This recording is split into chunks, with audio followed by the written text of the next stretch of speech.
Hello and welcome to the show. I'm your host, Leanne Hughes, and I'm here to help you design fast, deliver strong without stress. Now, usually that is in the form of workshops, right? Like helping you design a workshop fast and deliver without the stress. But today I'm going to be talking about life in general. I've got these just bright pink earrings on because I'm celebrating. It's Sunday the 10th of September 2023, and on Thursday the 14th of September I turn 40, which is amazing. I think every day above ground is a great day. When people lament about aging, it's like, well, what's the other option? I mean, you either age or you're not here. So every day is freaking phenomenal. I think 40 is still really young.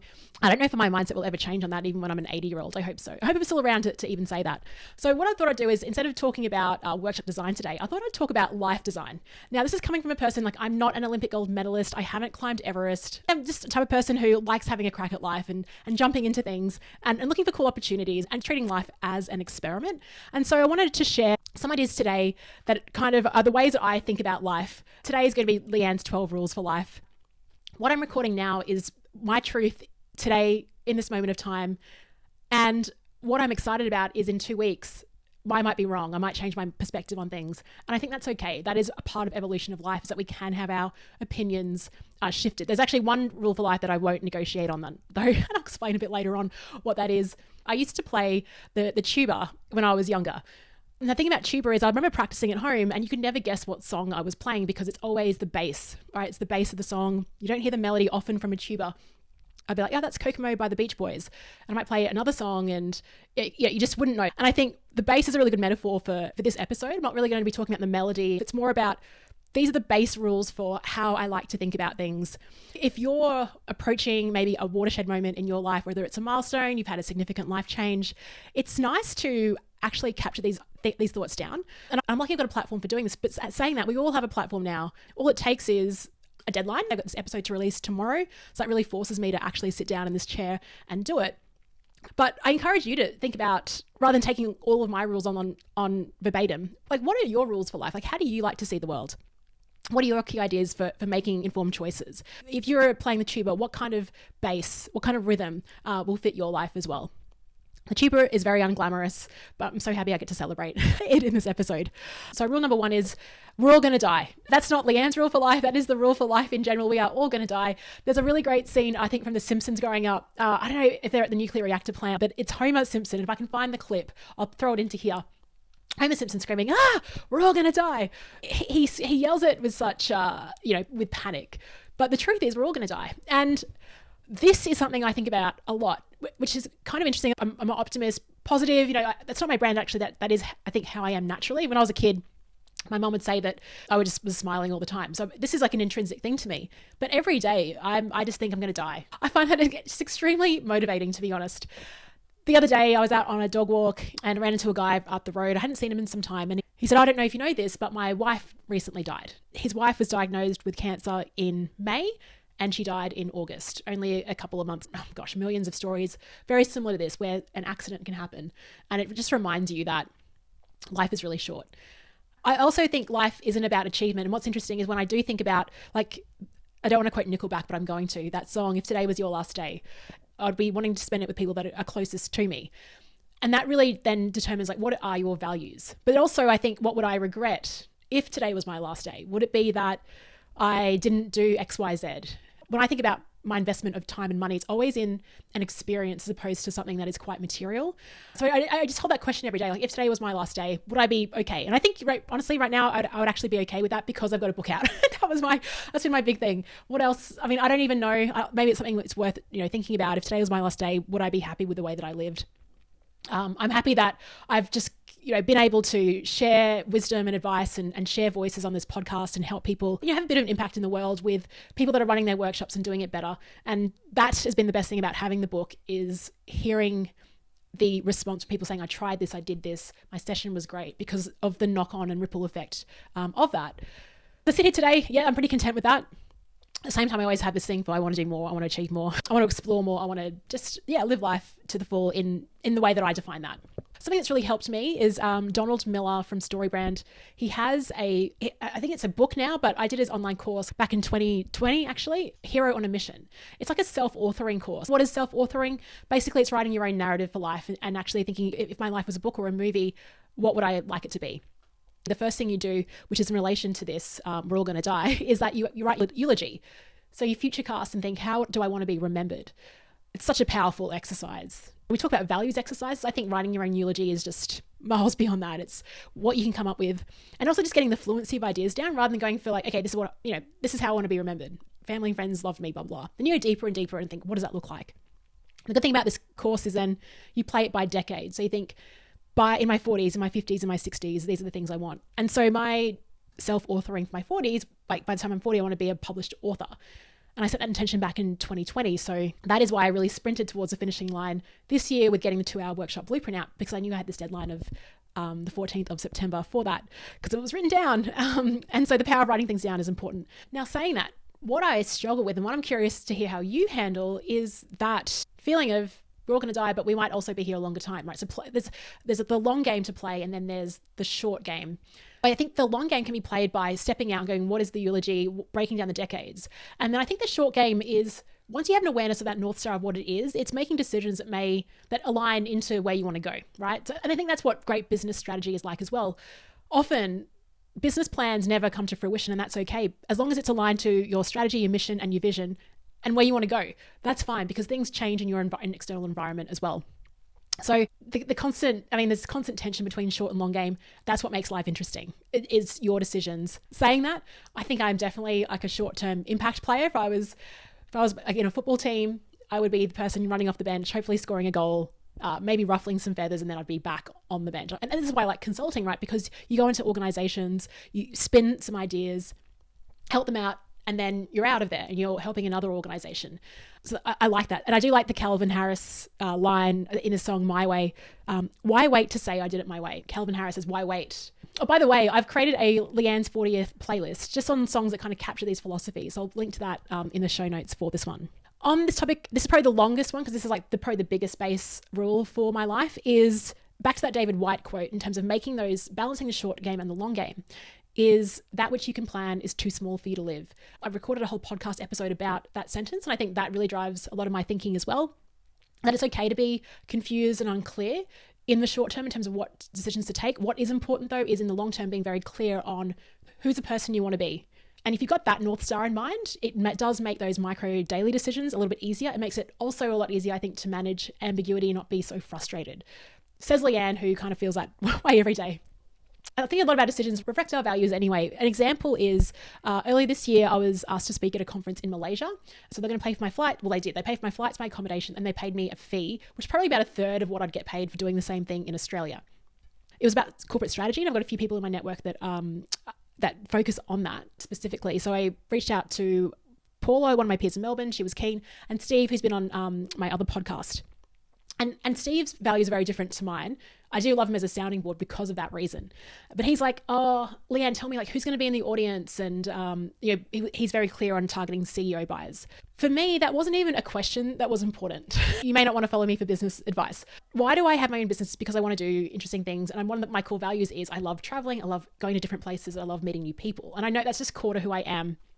And so for me, it wasn't even about who was going to be in the audience and marketing my business. For me, it was more like, wow, I get an opportunity to fly to Malaysia to eat amazing food, stay in an awesome 5-star hotel, and speak at a conference. Like that is, I don't really care what I get paid. The fact that this is happening is a great thing. So it's all about your perception, getting really clear on what drives you. So recommend, and I'll put a link in the show notes for Don Miller's Hero on a Mission. A more sophisticated way of me explaining rule number 1 would be the Latin phrase memento mori, which is for remember that you have to die. And so this is often a phrase where if you're dealing with daily frustrations, like say your plane's been delayed by 10 hours, it's just reminding yourself, memento mori, memento mori. It's okay, this will pass, and remember that one day you will be dead. Okay, like I said, this is the most depressing part. That is, we'll move on to rule number 2 now. But it's depressing in a really great way, in a way for, I think, fuel and for just being intentional around the way that you live. Now, just speaking of intentionality and this striving for achievement, I really kind of struggle with this. And I want to talk about, this is more of a philosophical question I hold all the time, really linked to the environment. Now, rule number 2 is if you're feeling like a fish out of water, to find a new pond. If you're feeling like a fish out of water, find a new pond. But before I talk about finding a new pond, let's talk about a fish in water. I'm coming to you as someone that lives in the Western civilization where it is very achievement focused. I live in Australia. It's a wonderful free country. I was speaking with a global organization end of last year, and we're looking at cultures around the world and behaviors and things like that. And in terms of individualist versus collectivist culture, the USA topped it, I think, at 96% in terms of the way that they think about their culture is very individualistic. And Australia was number 2 at 94%. I mean, I was a little bit surprised for maybe 5 seconds, and I reflected on it. I'm like, yeah, we really are. My mother's from Papua New Guinea, which is a very collectivist culture. And I remember going over there, flying over there. I actually played netball for Papua New Guinea. I had to go to the netball trials. And following the trials, we sat in a circle. And I mentioned this to Owen Eastwood in my podcast with him about belonging. Sitting in that circle, and I was like, okay, what are we doing on the weekend? Like that kind of conversation. But it wasn't about that. It was just about enjoying that present moment. And again, this is more about observations rather than rules. But I feel like a lot of the mental health problems that are emerging now are because we live in a very individualist society where it's all about me doing my thing and not worrying about the collective. And I really struggle with balancing that, particularly when a lot of the work that I do, like in workshops, is about the group and the group processes. Yet we've got this overarching element in the environment of being quite individualistic. And even rule number 1, we're all going to die, so pursue and be intentional. That's my philosophy and way of thinking, because I've been brought up in a Western society where it's all about kind of striving and achieving. This goes back to the rule about if you find yourself as a fish out of water, find a new pond. And in between my 30s and 40, I left my job because I felt like a fish out of water, which is interesting. I don't see myself as a rebel or a cowboy or anything, but I felt like that in the corporate environment where I was coming up with ideas that kind of, I think, made sense, that were logical, but they weren't being bored, or I was maybe seen as like ruffling feathers, perhaps. Maybe that's my own perception of how I was being perceived, but I was always asking, like, why are we doing this? It doesn't make sense. And going into work one morning and saying, good morning at 7 o'clock. I was always in nice and early because I like beating traffic and being efficient, and then leaving early because I want to enjoy my afternoon later, not in traffic. I'm saying good morning to everyone, and kind of just people were down and not responding in an exciting type of way. And so again, looking back to point number 1, we're all going to die. Why would I accept that? So as I navigate this, I think we tend to undervalue the role that environment plays in all our decisions. And it's really, really hard to separate who we are from the environment that we're in. The reason why I've paid to fly to places like Las Vegas on a whim, like when I went to Vegas last year, I booked it 5 days ahead. The second that our Prime Minister, Scott Morrison, said that borders were open, I was like, I'm going to Vegas because I want to put myself in a different pool and actually disrupt like how people think about things. The reason why I signed up to work with Weiss is because he just plays life on a completely different level. And I wanted my environment to be shifted. And so this doesn't mean that you have to fly to Vegas, and you can get this virtually. You can get it by listening to new different podcasts and expanding your environment. And even right now, as I talk about this, I'm way too comfortable in what I'm listening to. When's the last time I've been challenged? I'm following the same type of people I've been following for maybe 5 years. Who else is out there that can challenge my perspective? I think it's a healthy thing to actually be challenged by other people and broaden your perspective. Or even if you are challenged by them, maybe it reinforces how you think. And that's also good. Just a lot of the time we tend to think, because we are in an individualist society, oh, this is my fault, it's all on me. But it's like, actually think about the environment that you're in. How is that contributing to where you are? How would you shift your environment to get to where you want to go? Rule number 3 is shake hands with your heroes. They probably have sweaty palms too. There's that line where it's like, never meet your heroes. I think you should definitely meet your heroes. And that's because they are humans. They are normal people. They are everyday people. We have a tendency to elevate people. And I do it too. I always get selfies with people that I admire. The best thing about meeting your heroes is that you realize that they're just normal people. They've done certain things in their life to get to where they are. Luck is involved as well as part of this. Let's not discount that. And so the great thing about knowing that they're a normal everyday person is that it gives you the confidence to think, oh, well, I can do that too. Whereas I think if we think that they're so infallible and we distance ourselves from that, we create that gap that will never be at that level. I'm rereading The Courage to be Disliked, which is a phenomenal book. And it's based on the teachings of Alfred Adler, who was around, like, kind of not as well known as obviously Jung and Freud. You may have never heard of him. And his teachings are really unconventional and can be a bit confronting, just giving you a heads up if you do read his book. 2 Japanese authors that have taken his teachings and they write it in a Socratic way. So a young person talking to this wise old man that is sharing the teachings of Alder. Now, there's a lot in the book in relation to this rule what he talks about is the danger of having vertical relationships. So a vertical relationship is where there is status and where you put yourself beneath someone else. So you might be like a consultant talking to a CEO of a massive organization, and you might not see yourself as a peer.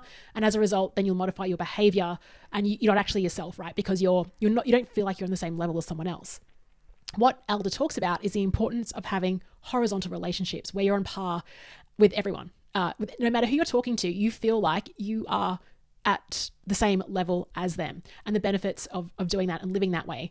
And I love that. I mean, I'm navigating it still. I'm definitely a work in progress on this. This is, again, something that's really easy to say, hard to do when there might be pressure on you. You want to get business. You really admire this person. And so you might, in subtle ways, just modify what you say, or you pay more attention versus just being present and being you in the moment. I think this also relates to a podcast I did with Steve Sims quite a while ago. I did replay it back on an episode because it's amazing. Steve Sims, he just crafts like unforgettable experiences for people. But he was talking about when he was a kid, his mother saw a beautiful handbag in one of the luxury stores, but just didn't even want to go into the store. So she was seeing her relationship with that luxury goods store as a vertical relationship, as if these luxury goods were better than who she was. I think we've constantly got to find ways to work out how our relationships can be horizontal. And I think this links into self-worth and how we perceive our value. So back to the Las Vegas experience, I flew back to Australia, and when I arrived there, you have to get like a shuttle bus from the international airport to domestic. And I was flying back to Brisbane from Sydney. On that bus, it drives on into the domestic terminal, and I can see this blonde man having a smoke outside the airport. And all of us on the left-hand side of this bus were just craning our necks going, is that who we think it is? And it was Shane Warne, a very famous Australian cricketer. Is out the front having a smoke.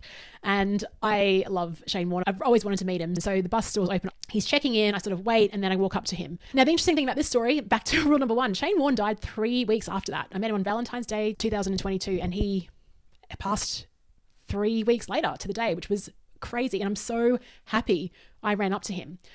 But what everyone was saying in his eulogy is how Warnie used to treat everyone exactly the same way.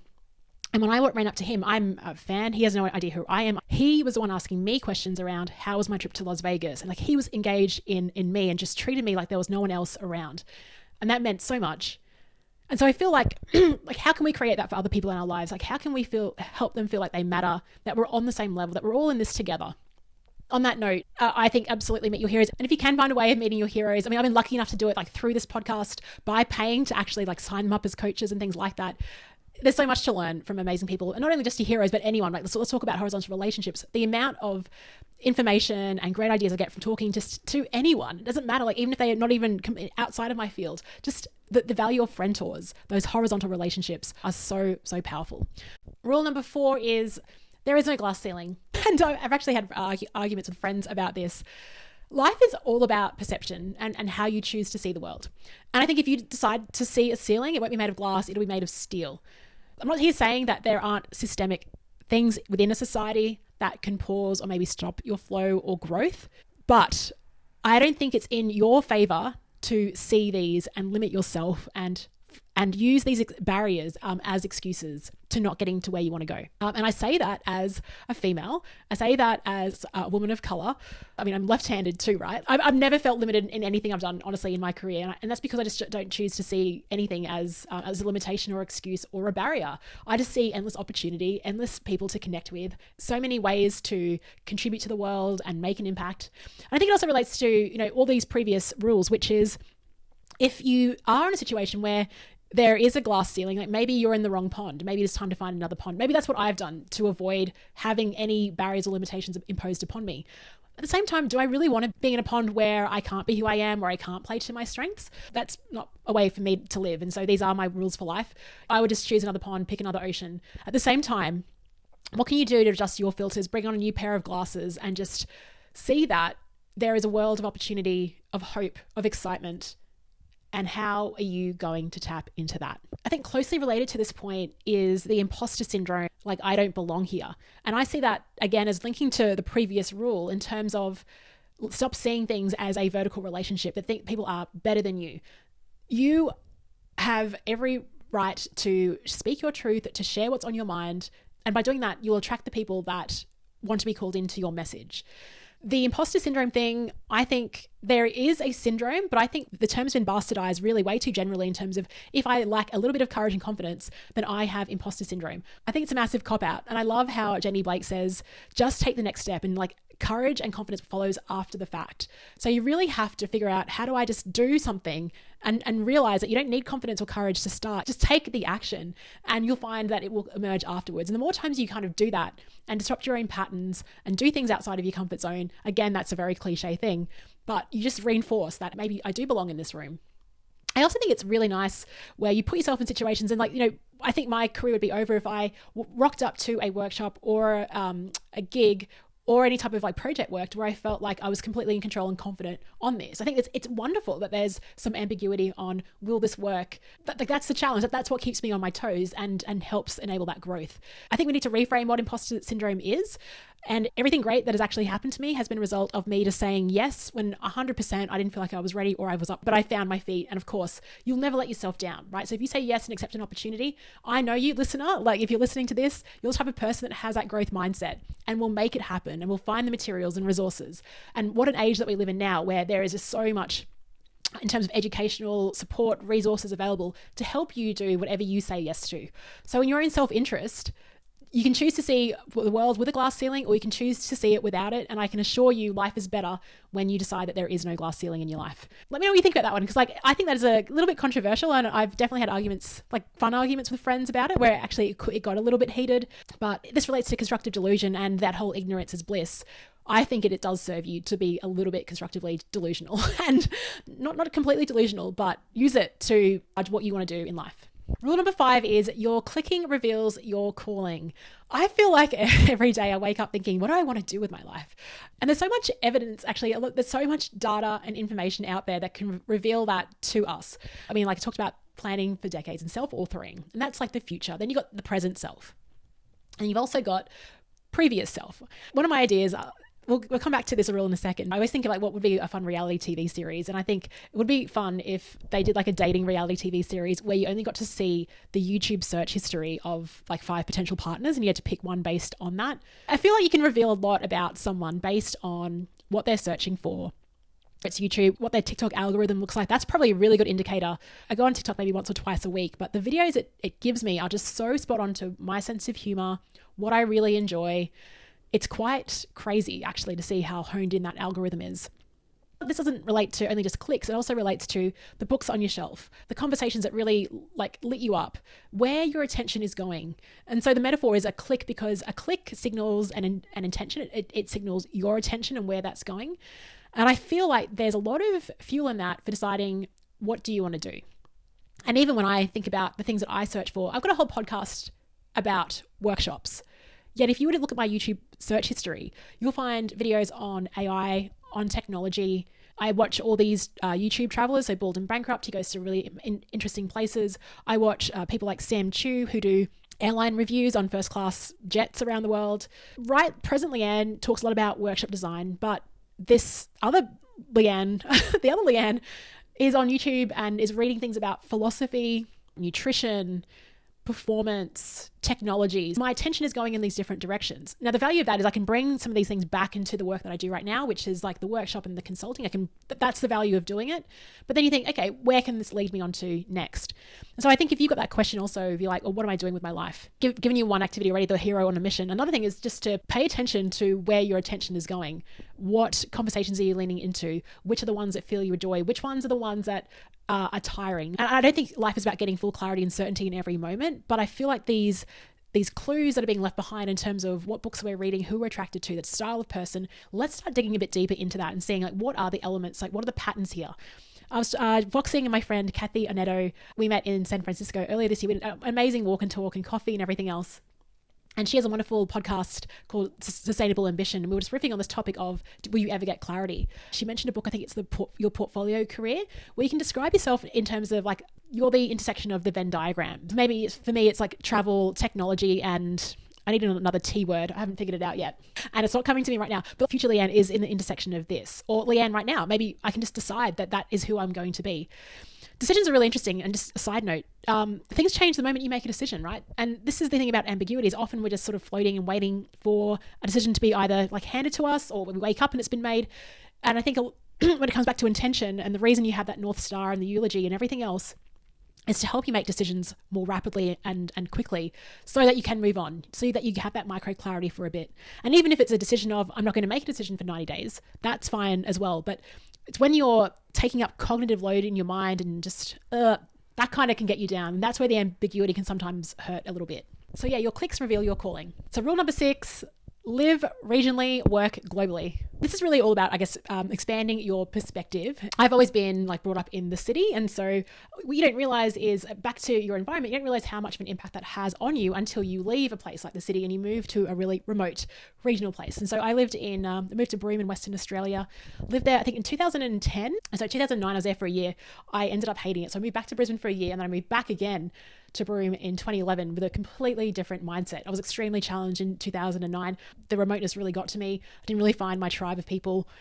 So when I went in the second time, I had a completely different mindset in terms of how to approach it.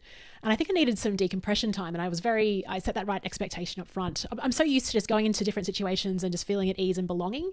And when that didn't happen in 2009, it flipped me and it was a real growth moment. When you live in a city, and it's even kind of worse now is when you make plans with friends, it's always like 4 to 6 weeks in advance. Like, oh, we'll book a restaurant or a meeting, like, all this time ahead. You got to be very intentional and planned. When you live in a remote town, a lot of plans were very weather dependent. It was an isolated sort of seaside country town. You could drive around the whole town in about 10 minutes. There were no traffic lights and only roundabouts. The most amazing thing about it was the actual nature of it. And I didn't really appreciate nature as much as I did when I moved there. Got really into taking photos and just noticing light, but also paying attention to tide times because your plans would be dictated by sunrise, sunset, and what the movement of the tides were, depending on if you could make it to a certain beach or fishing or like launching a boat and things like that. But also just going into a weekend and having the most amazing weekend just based off you see someone and you end up going camping, or just the serendipity of life, I think, and the community nature of it was, and the people that you're exposed to as well, and the different conversations that you have because of where you live, and the fact that you're so isolated and remote causes you to band together a lot more than you do when you're in a city where it kind of feels like you're tackling it alone, where you don't really know your neighbor. But in Broome, in a country town, you really do unite. My role when I was working there was I worked in a marketing role for a state government entity. And because we didn't have a huge workforce or resources, I had to, the department was me for the first couple of years before I got a few people to work with me. But I had to do everything like the graphic design and the events and the PR. And that was amazing. There's so many reasons to, I think, live in a remote place is because you become more resilient. You realize what's actually important. You don't need all these stores and things that are going around. It's actually just about like connecting with people, exploring nature. Plus you get the experience and exposure that you may not have had previously as well.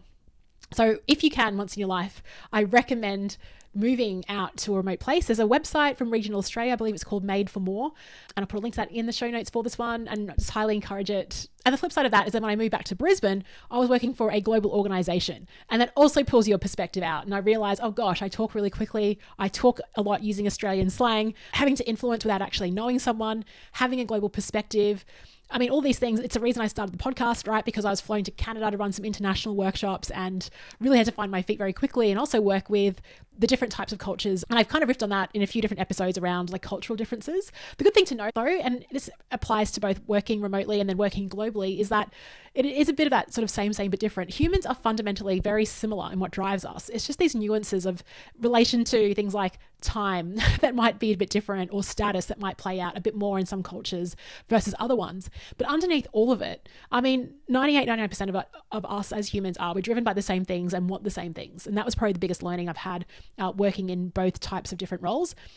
But I think it just gives you more of an idea of how to work and connect with people when you have both of those different challenges. Rule number 7, having a bit of a laugh here. This is the one where you cannot change my mind on this. This is a bit of fun based on this is a complete vertical relationship I have with Tom Cruise. I'm such a massive admirer of this guy, just in terms of the intensity that he has. And so the rule is be like Tom Cruise in the moments that matter.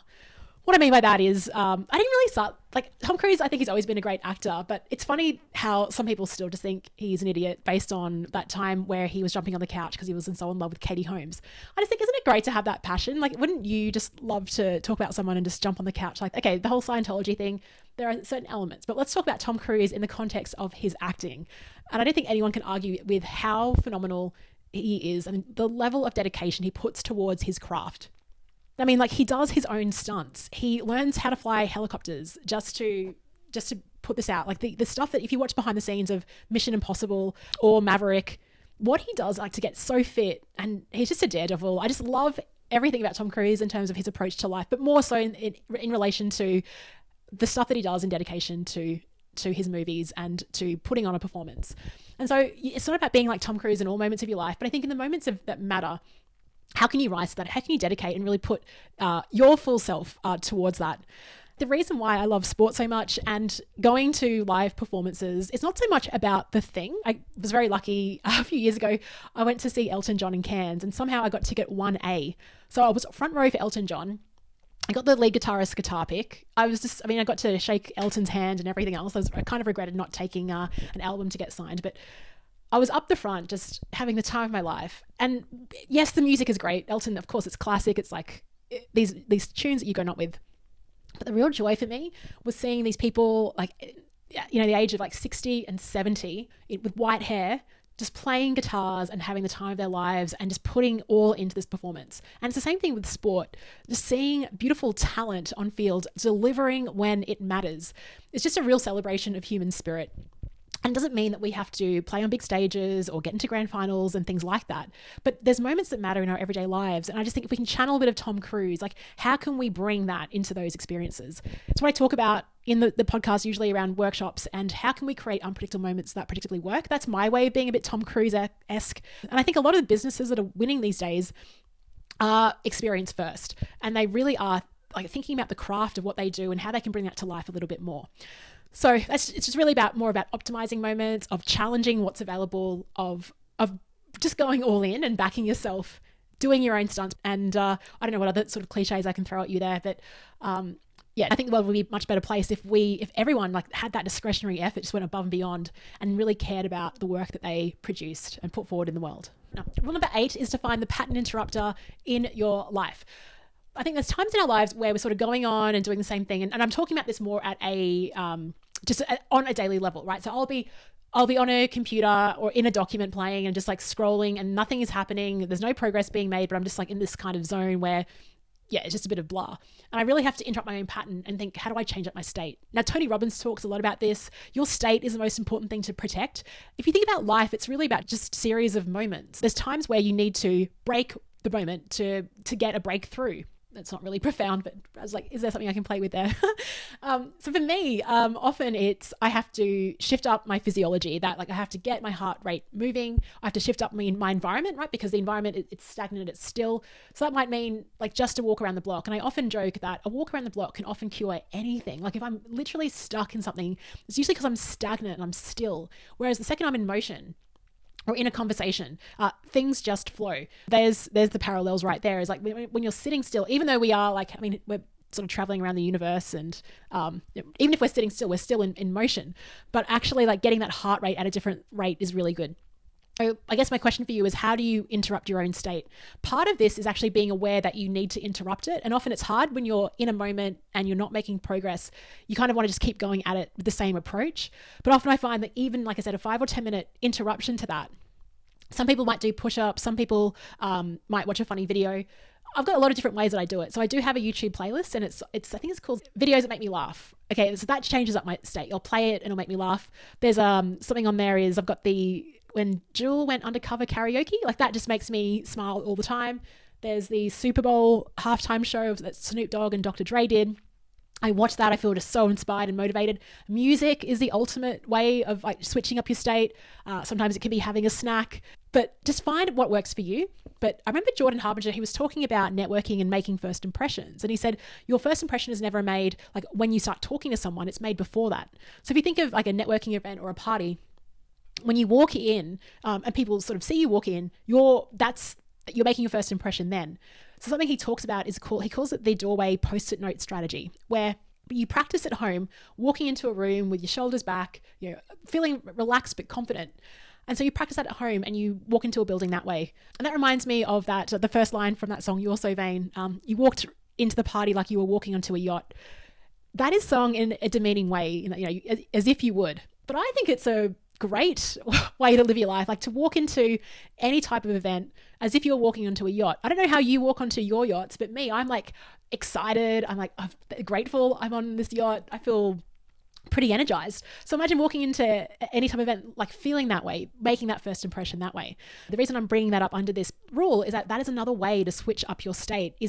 Sometimes it doesn't start from within your brain. And I think we tend to put a lot of focus on like overthinking and willing ourselves to do things. Whereas if you just put yourself and your body into motion, you can convince yourself otherwise as well. Kind of relates to that Amy Cuddy power posing that might work for you. The power pose for me is more about just remembering to put my shoulders back. And even breathing exercises, I try to incorporate a bit more what you're telling yourself. But often, and this is why I have my sort of pre-workshop ritual of getting some exercise in and getting some movement happening earlier, is it gets my brain warmed up and that's when it starts to fire. So what is your pattern interrupter for your life? Rule number 9 is if you don't have permission, get permission. I find it fascinating how often I think I want to do something, but I have to ask someone else to get their perspective. And I feel like the fact that I'm even asking the question means I want to do it anyway, but I just need to find someone who's going to respond to that. And when I do seek out people to give me permission to do it, or just to get their feedback and, do you think this is a good idea? Like, do you validate it? If that person says no, and I get upset by that, that's good information. That means I should pursue it. If they say no and I don't really care, then it means that maybe I wasn't that into it anyway. So that's what I mean by like, there's actual value. And I don't mean like being at the beck and call of everyone else, but I do think there's a lot of value in getting permission any way that you can get it. That's the first step is, do you give yourself permission to do it? Sometimes I don't feel like I should give myself permission, and that's why I need to start and ask other people. And maybe in my 50s and 60s, I'll graduate from this, but I always love to get a bit of a sense check or just maybe a different perspective. Because of that reason, it can either do one of two things. One, what they say encourages me to do the thing that I was thinking about anyway. So it's just telling me to back myself, which I really like. Or the second thing is, the feedback is not what I wanted, but that also gives me intelligence to then decide, do I really want to go this way, or is what they have to say important? The thing about permission though, is it opens up the gates for you then to continue. Often people will reach out to me. You might be one of them. I may not even know you, but you're asking for my permission to charge a certain rate or to put up a piece of content. Honestly, I think people actually just come to me because I know I'm going to say, do it. Go ahead and do it. Go ahead and back yourself. I mean, there is that line around, this is what will you do with your one wild and precious life? I feel like if you're even brave enough to ask the question, maybe there's something in there that you need to then go forth and do. This is a really kind of more contextual based one, because this is when we start going back to the rule around playing the short game and playing the long game. So anytime you're after permission, I think ask yourself some questions. Is doing this going to be in alignment to who I want to be? Not where I want to go or what I want to do, but who do I want to be? Is it in line with that identity of how I see myself or who I want to be? A lot of people say to me, oh, you put yourself in the ring often. And they expect that I'm not fearful or anxious when I do that, but I am every single time. Like even I'm like hosting a 2-hour workshop in Perth, and I was hesitating for so long on doing that because I'm like, oh, what if no one comes? Like my whole philosophy is around, let's just use this as an experiment. Now what happens is, even if you fail, it doesn't actually matter because you're getting great intelligence as you go. Now there's another line relating to this, which is seek forgiveness, not permission. And I used to live my life that way, like 20s, early 30s. I worked for a company where we were just basically taught to just do things and then worry about it later. Not like, the irony of that is you're still giving yourself permission to do the thing because you know that you'll ask for forgiveness later. All this is about is about backing yourself and just look, really what I'm learning is no one really knows what the hell they're doing. We're all trying to figure this out. There's no certainty on the future. You are not your own market. The best thing about actually having a go and doing things is you get outside of your own head and you get real evidence to support what you're doing or to adjust what you're doing, or that what you're doing is on track. But you only find that out once you put something out to the world. So if you're listening to this and you're thinking about doing something, I'm here to tell you that I'm granting you permission to go ahead. Now, I'm really curious. What are you doing? Let me know. Send me an email, hello@leannehughes, or comment on this podcast or video and tell me what you did. Rule number 10 is to share your work in public. This relates to my podcast story and I guess to where I am today, is that the reason I started this podcast all the way back, was it 2018, early 2018, was because I was scratching my own itch. I wanted to become a better facilitator. And to do that, I started having conversations. And all this podcast has been Leanne learning what the heck to do in a workshop, but just recording that and sharing that with all of you as well. So really sharing like my growth, sharing what people are doing in their workshops in a way that is accessible.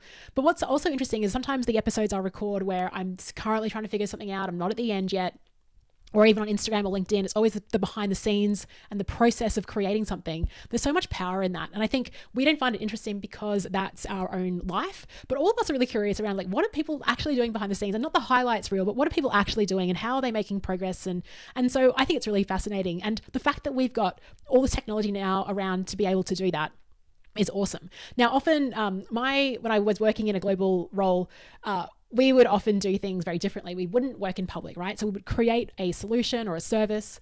And then once we'd done our own research and created it, then we'd present it as final to executive teams or parent companies and be like, hey, here's a leadership program. What do you think?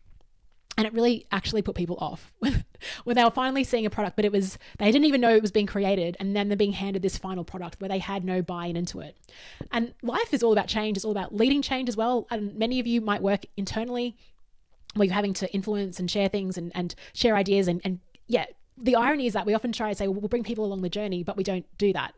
So what I find with work in public is it's the best way to bring people along the journey because you're sharing transparently what's going on behind the scenes. You're asking for advice and feedback along the way. Something I talk about in my book, The 2-Hour Workshop Blueprint, is all about like going on and listening to it. You're immersed in it. You're actually finding out, you're getting validation, you're reading comments. This all helps create a really great final product. Startups and tech companies have been doing it forever. Right, putting out version 1, getting feedback on it, getting people to break a program or a system. In terms of when I give myself permission to do things, often it's just, hey, let's just share this idea on LinkedIn and see if people buy into that idea. And if they do, maybe there's a course or a webinar or something related to that I can start offering. But I never will start now it's always all about getting validation along the way, trying, failing, and really, what is failure? Like it is. We've heard that phrase like fail forward, but you're just gathering more intelligence and more information that is outside of your own mind. Failure is also interesting because there are so many different failure points. Like, is it failure because of the messaging wasn't right? Is it failure because of the timing? Is it failure because of the economy? And again, you can never know. The only way is to test it. So share your work in public, share what's going on in your life, and if you do a post on this, tag me. I'd love to see it. Rule number 11 is, I love the phrase that Tim Ferriss uses on his podcast when he's talking to a guest and they say something profound. He goes, I want to double click that. But double click is a way of like getting deeper into a topic at hand. And I find that every single day there are double click moments. So this kind of relates to the early comment around whatever you're clicking is your calling. I think it's just being better at how we capture what's going on. And Tiago Fort talks about creating a second brain. But there's so much, I've got to go away for a week and like immerse myself and breathe and go on a silent retreat so I can figure out what I want. But there's just so much value in paying attention to the things that kind of, those watershed moments in your daily life that are resonating with you, or you kind of reel back when you hear it. It's worth exploring. And don't wait till you go and book that 3-month, like whatever vacation. Do it at the end of the day or in the moment to think, I've got to write that down. I mean, this happens to me all the time when I go running. Like someone will say something in a podcast that really, really resonates, and I'll just write it down. And often people, like I've had people ask me, how do you connect different quotes and comments and things like that? Is I'm constantly trying to synthesize. But the first part of that is the awareness to double click it and hold it in your mind and think, that's really interesting. How does it relate to different things? Why am I paying attention to that in this moment right now? And how do you store that for you? So for me, I keep it really simple. I do use just my notes in my phone. Jenny Blake, who one of my biggest influences in my life, her podcast Free Time, she talks about creating it using a Notion board. Matthew Dix has been a guest on my podcast. He talks about in his book Storyworthy, homework for life, around just capturing moments every day, because it's often when we need to think of a great story to tell that reflects a point or a great quote, and we try to search for that. It's really hard to access when you need it. What you need to do is start creating like a repository of things that are standing out for you in the moment. And I think that's really propelled me in terms of just thinking around things to say and content and stories and metaphors, is just the daily practice of double clicking things and noting them down for later. I don't need to use them now, but for later, just to have that thing stored so that I can access it when I need it the most. Okay, rule number 12, I was just talking about Jenny Blake and her podcast and book of the same name, Free Time. I love that phrase, free time. And again, it relates to Alan Weiss. He always says, true wealth is discretionary time, is being able to choose what you decide to do with your time. And as I grow older, as I progress through life, I'm finding that is so true. You can make another dime, but you can never make another minute. The interesting thing about solopreneurship and consulting is that you do go through peaks and flows. And as much as I try to mitigate that by having different revenue streams, there's times where like this year in February, I just had like so many things booked in, and then you get paid up front, and then you have to deliver the work. And so then you're making decisions a few months later where you've had this cash come in, you can project some cash, but you're like, okay, well, what's happening now? And then you think, should I do things or not? So I always I like to take the opportunity, and I'm probably too good at granting myself permission to know that I trust myself that I will make, if I'm investing in a big growth opportunity, I see that as being like a 10x investment for future Leanne in terms of, I trust that I will create that ROI for myself if I put the money in and invest that money. But will I get that time or opportunity ever again? Maybe not. And so I'm constantly like deciding, like, how do I really build discretionary time? And that's why last year I created a service called Leanne on Demand, which is voice note coaching, because I work with people from all around the world, and it's really hard to get in the calendar like an hour where we're both free. So Leanne on Demand was one way that I'm really figuring out how to build up discretionary time. Having a podcast is great because I record it once, yet people who just discovered the podcast can listen in to podcasts from years ago, right? It's an evergreen type of medium. It's a format. I record it once. This is all about ways of thinking to free up your time. Now, what am I doing with my free time? Nothing exciting, really. Like, honestly, if you just were to follow me around, working out, coffees, reading, working, creating content, working with clients, marketing, business development. Okay, so it's kind of like everyone else playing in the space, so nothing extraordinary. But I like the ability to be able to do it when I can work my best. And I know that I'm very good in the mornings. I can smash out like, a couple of hours of stuff. That's great. In the afternoon, really not so sharp. I've got to interrupt my patterns a bit more. But for me, the goal is like how to, just build up those revenue streams, different types of income, so that there's more time to be able to flexible and open to opportunities. That even looks like in my calendar, I'll even just block things out. Like Mondays, I'll just block out. Doesn't mean that I won't take a meeting on Monday. Of course I will. But I block it out in future so that no one can just like sneak a meeting in with me on that Monday, like sneak in a call, because that can sometimes interrupt my flow and my deep work. But also if I have a friend in town on a Monday wants to catch up, I've got that open. I can move things around. Of course, commitments, I'm completely like loyal to those, but I'm always trying to figure out how can I add value and reduce the labor intensity as well. And that's why, Alan Weiss for me has been one of the biggest influences in my life over the last since I talked to him on that first podcast episode, because he lives his life like he'll go swimming in the pool, he'll hang out with his dogs, he's living his values every day, but still contributing tremendous value as well.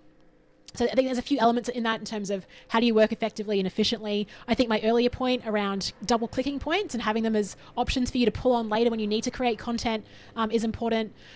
But yes, that is Alan's line. Real wealth is discretionary time.